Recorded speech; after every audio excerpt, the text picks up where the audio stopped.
So hey guys, welcome back to my channel. तो दोस्तों, जैसा कि हमने मार्शल मास्टर के पिछले एपिसोड में देखा था कि ग्रेट एल्डर जी फैमिली के सारे जीनियस डिसाइपल्स को अपने साथ लेकर जी फैमिली के इंसेस्ट्रल लैंड में चले जाते हैं, जहां पर अंदर जाने के बाद चैन साओ और बाकी सभी को यहाँ की एनर्जी महसूस होती है, जो कि बहुत ही ज्यादा पावरफुल था। और यहाँ पर काफी सारे खतरनाक मैजिक बीस्ट भी थे। फिर कुछ दूर आगे चलने के बाद उन लोगों को एक फ्लोटिंग आइलैंड पर एक बड़ा सा मैंशन दिखाया जाता है, जिसको ध्यान से ऑब्जर्व करने के बाद चैन साओ को पता चलता है कि इसके अंदर से तो ब्लैक मैजिक की ऑरा निकल रही है। और अब आगे दोस्तों, आज के एपिसोड की शुरुआत में हमें दिखाया जाता है कि अब ग्रेट एल्डर अपने सभी डिसाइपल्स को लेकर उस मैंशन के अंदर चले गए थे, जहाँ पर सभी लोग अब धीरे धीरे करके हॉलवे की तरफ बढ़ रहे थे, जहाँ पर चैन साओ नोटिस करता है कि कोई उनके ऊपर छुप कर नजर रख रहा है। फिर जैसे ही वो लोग हॉलवे में पहुंचते हैं, तब उनका स्वागत करने के लिए वहाँ पर एक पर्सन ऑलरेडी मौजूद था। वो यहाँ पर हंसते हुए सबसे पहले ग्रेट एल्डर से पूछता है कि क्या यही वो डिसाइपल्स है जिनका आज यहाँ पर रीअवेकनिंग होगा। मैंने सुना है कि ये सभी लोग तुम्हारे क्लैन के जीनियस हैं। सू डोंगसेंग उस पर्सन को देखकर कहने लगता है कि ये तो एक पावर हाउस है, लेकिन चैन साओ तो उसको देखकर पहचान जाता है कि ये तो डीमन क्लैन से बिलोंग करता है। फिर वो पर्सन आगे बढ़कर ग्रेट एल्डर से कहने लगता है कि ये लड़का अभी भी सिर्फ हाफ स्टेप मार्शल एम्परर के लेवल पर है, तो आप इस कमजोर डिसाइपल को यहाँ पर रीअवेकनिंग के लिए क्यों लेकर आ गए। जिसके जवाब में ग्रेट एल्डर हंसते हुए कहते हैं कि सूवी, ये लड़का भले ही एक हाफ स्टेप मार्शल एम्परर है, मगर इसने ऑलरेडी दो बहुत ज्यादा पावरफुल रूल्स को मास्टर कर लिया है, और वो रूल्स हैं क्लिंग रूल और स्पेस रूल। तो ये चीज सुनकर वो डीमन सू ये बहुत ही ज्यादा इम्प्रेस हो जाता है। वहीं बात करें चैन साओ की, तो वो यहाँ पर नादान बनने का नाटक कर रहा था, पर उसके मन में अभी भी यही बात चल रही थी कि आखिर एक डीमन क्लैन का मेंबर यहाँ पर इस तरह से खुलेआम जी क्लैन का मेंबर बन के क्यों घूम रहा है। कहीं ऐसा तो नहीं कि अब जी फैमिली डीमन क्लैन के साथ मिलकर काम करने लगी है। स्यू ये फिर हंसने लगता है और कहता है कि ठीक है, मैं तुम्हारी बात समझ गया, ये सभी डिसाइपल्स अब रीअवेकनिंग के लिए एलिजिबल हैं। फिर एक मैजिक से यहाँ पर कई सारे ब्लड क्रिस्टल्स को समन करता है।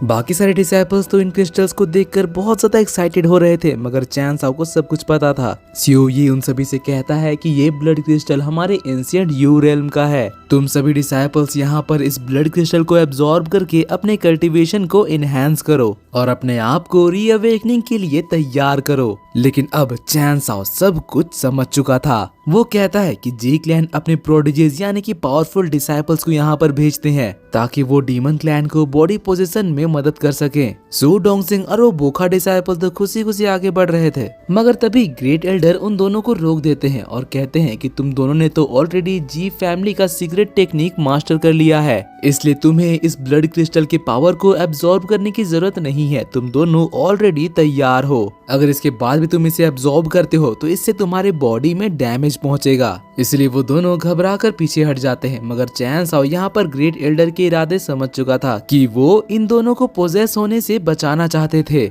जिसके बाद स्यू ये ब्लड क्रिस्टल्स को यहाँ पर सभी डिसाइपल्स में बांट देता है और एक शैतानी स्माइल देकर यहाँ से चला जाता है। जबकि यहाँ पर डिसाइपल्स उन क्रिस्टल्स को देखकर बहुत ज्यादा खुश हो रहे थे, क्योंकि उन्हें पता नहीं था कि खिला पिला कर यहाँ पर थोड़ी देर बाद उनका बैंड बजने वाला है। ग्रेट एल्डर भी यहाँ से जा रहे थे कि तभी चैन साओ उनसे पूछता है कि क्या जीरुयू यहाँ पर है। जिसके जवाब में ग्रेट एल्डर कहते हैं कि जैसे ही तुम्हारा रीअवेकनिंग खत्म होता है, मैं तुम्हें उससे मिलने के लिए लेकर जाऊंगा। और इतना कहने के बाद वो यहाँ से चले जाते हैं। फिर यहाँ पर सभी डिसाइपल्स अपने अपने ब्लड क्रिस्टल्स को चेक करने लगे थे। तभी उस बोखे डिसाइपल के दिमाग में एक खुरापात आता है। वो अपने मैजिक से चैन साओ के ब्लड क्रिस्टल को नीचे जमीन में गिरा देता है, जिससे कि वो पूरी तरह से डिस्ट्रॉय हो जाता है। तो ये चीज देखकर सभी लोग घबरा जाते हैं। जीरुरी तुरंत उससे कहता है कि रुगोंग, ये तुमने क्या कर दिया। तो रुगोंग कहता है कि मैं तो बस जी फैमिली के रीअवेकनिंग को अच्छी तरह से मैनेज कर रहा हूँ। इस रीअवेकनिंग में जाना इतना भी आसान नहीं है। पता नहीं हमारे बीच ये जंगली कहाँ से आ गया। तो फिर चैन साओ अपनी उंगलियां फोड़ते हुए आगे बढ़ता है और कहता है कि शायद तुम्हें मार खाने का और मन कर रहा है। तो ये सुनकर उस भूखे को याद आता है कि किस तरह से उसका दांत टूटा था, और फिर वो तुरंत घबराते हुए पीछे हटने लगता है और कहता है कि देखो, ये जी फैमिली का एंसेस्ट्रल लैंड है। इस जगह पर तुम अपनी मनमानी नहीं कर सकते हो। चैन साओ उसकी तरफ आगे बढ़ ही रहा था कि वो बंदा घबरा कर यहाँ से डर के मारे भागने लगता है और जाते हुए वो चैन साओ के ऊपर एक अटैक भी करता है, मगर उस अटैक से चैन साओ का कुछ नहीं होता। वो तुरंत टेलीपोर्ट होकर उस बंदे के सामने चला जाता है। तो चैन साओ से टकराने के बाद वो घबरा कर अब दूसरी डायरेक्शन में भागने की सोचता है, मगर चैन साओ फिर से उसके सामने टेलीपोर्ट होकर आ जाता है और फिर उसके मुंह में एक जोरदार पंच मारता है जिससे कि वो ऊपर हवा में उड़ जाता है। लेकिन यहाँ पर चैन साओ फिर से टेलीपोर्ट होकर जाता है और उसके पीठ में एक जोरदार लात मारता है जिससे कि अब रूगोंग नीचे जमीन में गिरकर पूरी तरह से घायल हो गया था। वो किसी तरह से उठकर खड़ा होता है, मगर उसे रियलाइज नहीं था कि उसके पीछे चैन साओ ऑलरेडी पहुंच चुका था। वो जैसे ही पीछे मुड़कर देखता है तो उसकी हालत खराब हो जाती है और वो घबरा कर तुरंत चैन साओ के सामने डरते हुए खड़ा हो जाता है। लेकिन पता नहीं अब अचानक से उसके अंदर कहां से जोश आ जाता है और वो पूरे कराटे का मूव करने लगता है। चैन साओ अपना हाथ बांधकर उसकी नौटंकी देख रहा था और एंजॉय कर रहा था। वहीं बाकी डिसाइपल्स तो ये सब देखकर घबरा रहे थे। फिर रूगोंग एंसेस्ट्रल लैंड की एनर्जी को एब्जॉर्ब करके अपनी बॉडी को चार्ज करता है और फिर यहाँ पर एक बड़ा सा एनर्जी का ब्लास्ट करता है। मगर ब्लास्ट करने के बाद वो यहाँ पर चैन साओ से फाइट करने नहीं जाता, बल्कि दुम दबाकर भाग निकलता है। तो चैन साओ भी उसका पीछा करने लगता है और ये चीज देखकर जीजूरी भी कहता है कि ब्रदर तेनू इस तरह से इधर उधर मत भागिए। मगर तब तक देर हो चुकी थी। अब वो तीनों इस बड़े से मैंसन की गलियों में इधर उधर दौड़ रहे थे, एक दूसरे का पीछा कर रहे थे, कभी आगे तो कभी पीछे, कभी ऊपर तो कभी नीचे, कभी चैन साओ रूगोंग के आगे तो कभी उसके पीछे। मगर ये सब चैन साओ बेवजह नहीं कर रहा था। अगर उसे मारना ही होता तो वो रूगोंग को आराम से पकड़कर मार सकता था। यहाँ पर वो इस जगह को देखने के लिए इधर उधर भाग रहा था और साथ ही वो मन में ये कह रहा था कि मुझे जल्द से जल्द इस जगह पर जीरुयू को ढूंढना होगा। और तभी वो नोटिस करता है कि कोई यहाँ पर शुरू से ही उनके ऊपर नजर रख रहा है और क्योंकि ये जासूसी रुकने वाली नहीं है, इसलिए चैन साओ सोचता है कि क्यों ना मैं यहाँ पर माहौल थोड़ा गर्म कर दूं। और फिर चैन साओ अपनी तलवार निकाल कर रूगोंग के आगे जाता है और उसको एक जोरदार हेलीकॉप्टर शॉट मारता है, जिससे रूगोंग का शील्ड टूटने के साथ साथ वो दीवार को तोड़कर नीचे गिर जाता है। और गिरते हुए वो कह रहा था कि मैं तुम्हें इतनी आसानी से जाने नहीं दूंगा। और दीवार टूटने पर पता चलता है कि यहाँ पर तो हर एक जगह पर डीमन क्लैन का सील लगा हुआ है। फिर सीन चेंज होता है और हमें ग्रेट एल्डर को दिखाया जाता है जो कि एक बड़े से रूम की तरफ बढ़ रहे थे, जहाँ पर 2 पर्सन उस दरवाजे को गार्ड कर रहे थे। और ग्रेट एल्डर जैसे ही उनके पास पहुँचते तो उनमें से एक सोल्जर कहता है कि ग्रेट एल्डर हमारे एंसेस्टर आपके आने का काफी समय से वेट कर रहे हैं। जिसके बाद फिर वो दूसरा सोल्जर एक सील को एक्टिवेट करता है। ये सील असल में इस दरवाजे की चाबी थी। सील के हटते ही दरवाजा खुलता है और अंदर से तेज ठंडी हवाएं निकलने लगती है। ग्रेट एल्डर आगे बढ़ते हैं और उनके अंदर घुसते ही ये दरवाजा दोबारा से बंद हो जाता है। वहाँ अंदर बड़े बड़े राक्षस की मूर्तियाँ थी और बीच में मोटे मोटे चेन से बंधे हुए कई सारे मॉन्स्टर और डीमंस की बॉडियां थी जो कि पूरी तरह से पत्थर बन चुके थे, जिसके ऊपर एक पर्सन बैठा हुआ था। ग्रेट एल्डर तुरंत उनके सामने झुककर कहते हैं कि ग्रीटिंग्स एंसेस्टर, और बताने लगता है कि इस बार मैं किसी ऐसे को लेकर आया हूँ जिसका टैलेंट सच में बहुत ही ज्यादा एक्स्ट्राऑर्डिनरी है। उसका नाम तेनू है और वो अभी half step martial god level पर है, मगर इसके बावजूद उसने ऑलरेडी लॉ ऑफ किलिंग और स्पेस रूल को मास्टर कर लिया है। और बस इतना ही नहीं, उसने हमारे डाओ माउंटेन में कई सारे डाओ फ्रूट्स को भी हासिल किया है। जिसके जवाब में एंसेस्टर कहता है कि अच्छा तो ऐसी बात है। फिर ग्रेट एल्डर कहते हैं कि प्रॉब्लम सिर्फ इतनी है कि वो लूसाओ माउंटेन से बिलोंग करता है। जिस पर एंसेस्टर कहता है कि अगर वो लूसाओ माउंटेन से बिलोंग करता है तो इसमें प्रॉब्लम ही क्या है।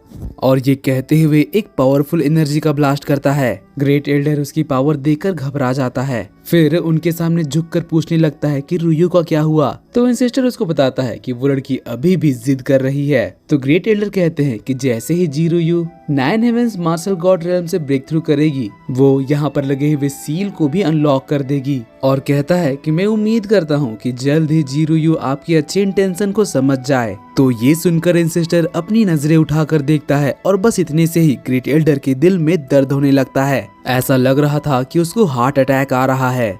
वो तुरंत नीचे जमीन में गिर जाता है और उसको खून की उल्टी होने लगती है। वो कहता है कि एंसेस्टर प्लीज आप मेरे अंदर के लाइफ एंड डेथ सेल को एक्टिवेट मत करिए। तो ये सुनकर एंसेस्टर जोर जोर से हंसने लगता है। उसके एनर्जी के ब्लास्ट से यहाँ पर दीवारें टूटने लगती है, मतलब यहाँ पर उसकी पावर एक अलग ही लेवल पर है। फिर वो यहाँ पर आसपास की एनर्जी को अब्सॉर्ब करके एक धुएं का बादल बनाता है जिसमें दो बड़ी बड़ी आंखें आ जाती है और इन आंखों से घूरते हुए वो ग्रेट एल्डर से कहता है कि इस बार तुमने हमारी फैमिली के लिए सच में एक बहुत ही अच्छा काम किया है। ग्रेट एल्डर दर्द से कराते हुए कहता है कि एंसेस्टर यही तो मेरा फर्ज है। तो एंसेस्टर हंसते हुए कहता है कि बहुत बढ़िया, ऐसे ही लगे रहो। और फिर वो एक सील को समन करता है जिसको तुरंत वो ग्रेट एल्डर के बॉडी में डाल देता है, जिससे एक सेकंड के लिए ग्रेट एल्डर की बॉडी शांत हो जाती है। फिर अचानक से वो ऊपर हवा में उड़ने लगता है। उसके अंदर काफी सारी डिमोनिक ऑरा जाने लगती है और फिर वो शांत हो जाता है। अब यहाँ पर वो एंसेस्टर बताता है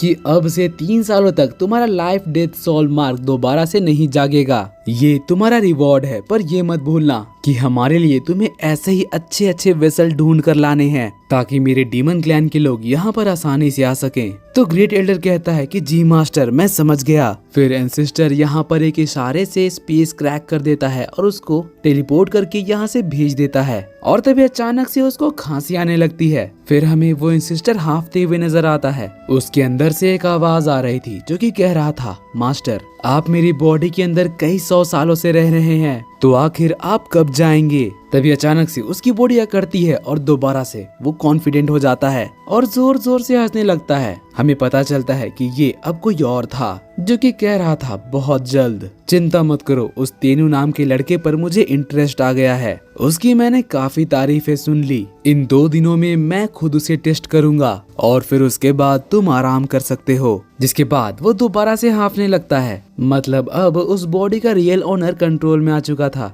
वो अपना सर पकड़कर कहने लगता है कि ठीक है, मैं इस बार आपका बिलीव एक बार और कर लेता हूँ। दोस्तों, इस एंसेस्टर को देखकर पता चलता है कि इसके अंदर असल में एक बहुत ही खतरनाक डीमन की आत्मा है जो कि इसके बॉडी में कई सालों से रह रही है, बिल्कुल जुजुत्सु काइसेन वाले रियुमुन सुकुना और यूजी इतादोरी की तरह। फिर सीन चेंज होता है और हमें दिखाया जाता है कि इस मैंशन के गलियारे में चैन साओ और जीरूरी घूम रहे थे, या कहूँ भटक चुके थे। जीरूरी कह रहा था कि आखिर अब हमें कहाँ जाना चाहिए। देखने से तो ये सारे रास्ते बिल्कुल सेम लग रहे हैं। वही बात करें चैन साओ की तो वो बिल्कुल रिलैक्स्ड था, पर मन ही मन में वो सोच रहा था कि जीरूरी जरूर कहीं आसपास ही कैद होगी, मुझे जल्द से जल्द उसे ढूंढना होगा। जीरूरी चैन साओ से पूछता है कि इनमें से कौन सा रास्ता हमें वापस लेकर जाएगा। तो इसके जवाब में चैन साओ कहता है कि इस तरह से ढूंढना बहुत ही ज्यादा मुश्किल और थकाने वाला है, पर अगर तुम चाहो तो मैं तुम्हें एक रास्ता दिखा सकता हूँ। अब ये सुनकर जीरूरी बहुत ही ज्यादा खुश हो जाता है और कहता है कि क्या ब्रदर तेनू के पास यहाँ से वापस जाने का रास्ता है? क्या तुम्हें सच में मेन होल जाने का रास्ता याद है? जिसके जवाब में चैन साओ कहता है कि हाँ और नहीं भी, और फिर दीवार के ऊपर एक जोरदार पंच मारता है जिससे कि वो दीवार पूरी तरह से टूट जाती है। जीरूरी कहता है कि ब्रदर तेनू ये क्या कर दिया? जिसके जवाब में चैन साओ बताता है कि मेन होल ऑब्वियसली सेंटर में होगा, तो क्यों ना हम एक शॉर्टकट ले लें। और फिर रूरी को मार कर कहता है कि चलो अब मुझे फॉलो करो। और दोस्तों, वो जैसे जैसे आगे बढ़ रहा था एक नया रास्ता बनते जा रहा था, हर एक सेकंड एक नया दीवार टूट रहा था। और दोस्तों, इसी के साथ आज का ये एपिसोड यहीं पर खत्म होता है। अगर आपको मेरी एक्सप्लेनेशन और ये एपिसोड पसंद आई तो प्लीज वीडियो को लाइक कर देना और जाने से पहले चैनल को सब्सक्राइब करके बेल नोटिफिकेशन भी ऑन कर लेना, ताकि जैसे ही इसका नेक्स्ट एपिसोड आए तो आपको सबसे पहले पता चल जाए। तो मिलते हैं आपसे अगली वीडियो में, तब तक के लिए bye bye, be happy, be safe and thanks for watching.